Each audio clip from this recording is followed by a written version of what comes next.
J'ai reçu du monde à la maison il y a quelques jours et je voulais absolument faire un rôti fourré à la viande. L'acheter, ça coûtait trop cher. Du coup, je l'ai fait à la maison et comment vous dire, c'était juste excellent.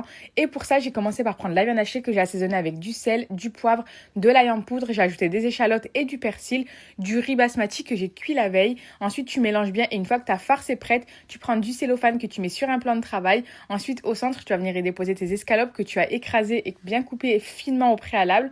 Au centre, j'ai déposé ma viande et ensuite pour le fermer, rien de plus simple, tu rabats les côtés, ensuite tu rabats les bords et une fois que tu as fini, on va le ficeler et le ficelage, c'est mon beau-père qui m'a appris à le faire parce qu'il est boucher.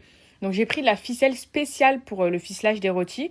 Tu fais un double nœud à l'extrémité et ensuite tu vas faire une boucle sur ta main, tu passes le fil en dessous et ensuite tu passes ça sur le rôti et tu fais ça sur plusieurs fois jusqu'au bout du rôti. Une fois qu'il est ficelé, j'ai déposé dans un plat.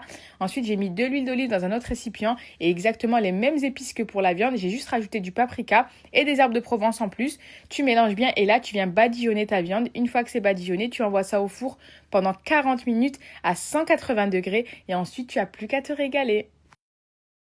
Incroyable, c'est tarpin bon.